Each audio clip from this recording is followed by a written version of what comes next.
హైదరాబాద్లో కొత్తగా నిర్మించిన అర్ధనారీశ్వర దేవాలయం సిటీకి సెంటర్లో అయితే మనకు కన్స్ట్రక్షన్ చేశారండి. చాలా బాగుంది. చూస్తున్నారు కదా, చుట్టూ అపార్ట్మెంట్స్ అయినప్పటికీ అలాంటి ఫీలింగ్ లేకుండా చాలా డివోషనల్గా స్పేషియస్గా టెంపుల్ అయితే ఉందండి. గోశాల ఉంది, హోమం చేసేదానికి హోమశాల ఉంది. అలాగే హైదరాబాద్లోనే ఫస్ట్ అనుకుంటా నాకు తెలిసి ఎక్కడ మనం ఇలాంటి టెంపుల్ చూసిండము. అర్ధనారీశ్వర టెంపుల్ ఒకటే శిలలో అమ్మవారు అలాగే శివుడు కలిసి ఉంటారనమాట.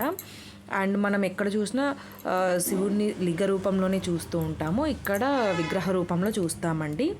అండ్ అంటే ఎంట్రన్స్లోనే మనకి ఇక్కడ గోశాల అయితే ఉందన్నమాట. 4-5 ఆవులేమో ఉన్నాయి, అక్కడ గడ్డి కూడా అమ్ముతున్నారు. సో పిల్లలకు మంచిగా నేచర్ని అలవాటు చేసినట్టు ఉంటుంది. అలాగే మనకు కూడా మెంటల్ పీస్ అనేది దొక్కుతుందండి. ఈ బిజీ లైఫ్లో ఉరుకులు పరుగుల జీవితంలో ఎప్పుడు ఏదో ఒక వర్క్ అలానే కాకుండా అప్పుడప్పుడు పిల్లల్ని టెంపుల్స్కి కూడా తీసుకెళ్ళండి. అప్పుడే వాళ్ళకు కూడా మన సంస్కృతి సాంప్రదాయాలు అనేది తెలుస్తూ ఉంటాయి. మనం ఏదో చెప్తూ ఉంటాం కదండి. ఇప్పుడు చాలామందికి రైట్ హ్యాండ్ అలవాటు ఉండదు. అలాంటివన్నీ కూడా టెంపుల్స్కి వెళ్ళినప్పుడు మనం అలవాటు చేసుకున్నాం. రైట్ హ్యాండ్తోనే పెట్టాలి, రైట్ హ్యాండ్తోనే ప్రసాదం తీసుకోవాలి, అండ్ హారతి తీసుకోవాలి. అండ్ డివోషనల్ సైడ్ కూడా కొద్దిగా పిల్లలకి నేర్పించాలనేసి నాకు ఒక చిన్న ఫీలింగ్ అండి. అండ్ టెంపుల్ అయితే చాలా బాగుంది.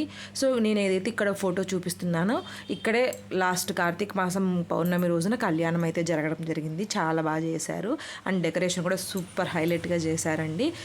కాస్త వర్షం కూడా పడింది, చాలా బాగుంది. అండ్ ఇది వచ్చేసి మనకు మెయిన్ ఎంట్రన్స్, అంటే టెంపుల్ యొక్క ఎంట్రన్స్ అండి. చూడండి, మీకు కాస్త అబ్జర్వ్ చేస్తే మెయిన్ విగ్రహం కూడా కనిపిస్తూ ఉంటుంది బ్యాక్ సైడ్. అండ్ పక్కనే కూడా అమ్మవారు ఉన్నారనమాట.